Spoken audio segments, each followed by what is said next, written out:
practice. Got a few injuries and a couple guys on veteran rest days today. So we'll start with the injuries. Mike Edwards, O-line Mike Edwards, is in concussion protocol. He'll be out. Mike Edwards, the safety, has a hamstring, and he'll be week to week. And then wide receiver Chase Claypool has a toe, and he's day to day.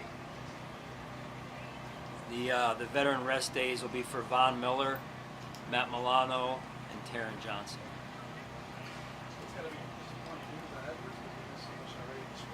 Yeah, no, it is. It's a part of the game.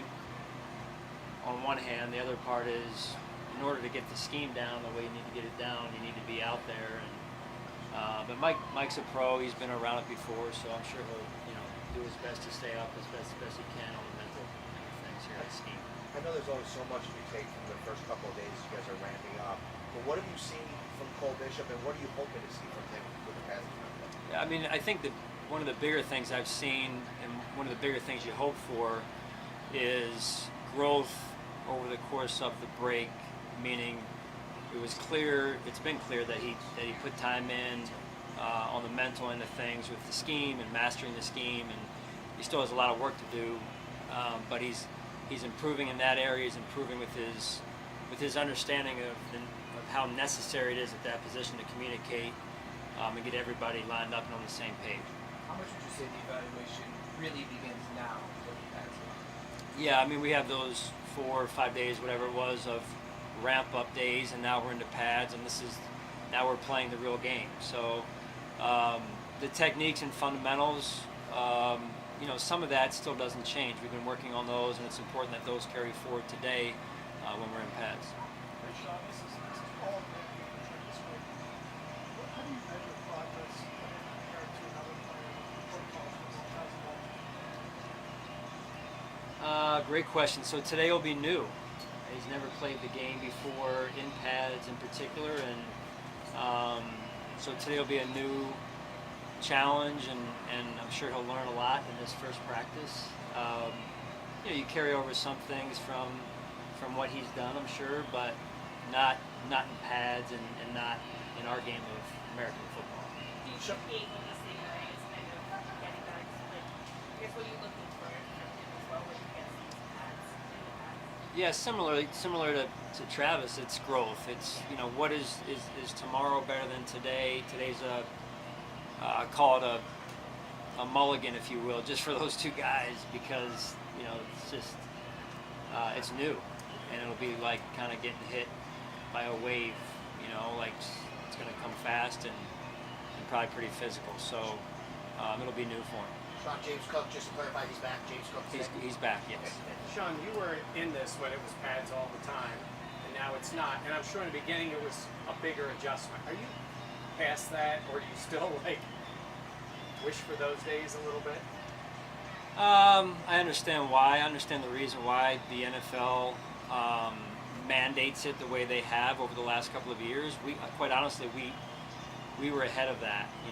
Our sports science department really led us in that regard, and it makes sense. It makes a lot of sense, Mike, with ramping people up the right way. I mean, if you just go back to all the unfortunate situations that have occurred, and not just in the NFL, but all through fall sports, right, or any sport for that matter. So doing it the right way, physically, with the players' endurance as well, and so that's the goal today. Is not to go out there and beat the crap out of each other. It's to go about it the right way. John, the announcement came during the break, but your session with the Steelers.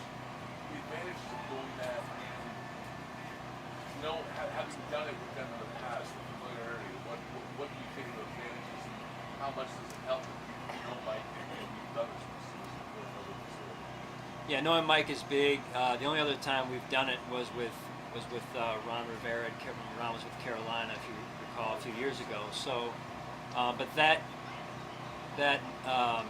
respect that I have for Mike in this case, and Ron as well a few years ago, those practices can get heated, and if you know who you're dealing with on the other side and who leads that team, automatically there's a high level of trust and an understanding of, hey, this is what we're trying to get done, this is what you're trying to get done, and and then you can get done hopefully what you're trying to get done against somebody else other than your own team. And one of the big benefits of it is when you have a young team like we do and some new faces, to allow our personnel department to evaluate in those situations where it's not just going against the same defense, the same offense. It's a new offense, new defense, in a different environment, and so it offers a good evaluation situation as well. Sean, understanding that pads are out today, and he hasn't had pads on yet, but just some impressions early on Wayne Carter and what you see and what you like. Good energy, smart football player. Very professional early on in his approach. Today is when it changes a little bit to some extent for the O-line and the D-line. And I would venture to say for most rookies as well, where it's, when you go from, it tears up. Like when you're in college, coming from high school, it tears up. And then the same thing here is it tears up college to the NFL, first practice, and then it'll ratchet up again in the first preseason game, the first regular season game, and on through the playoffs and the Super Bowl. That's how it ramps up, and it's faster, it's more physical. There's some grown men out there that are trying to put food on the table for their families.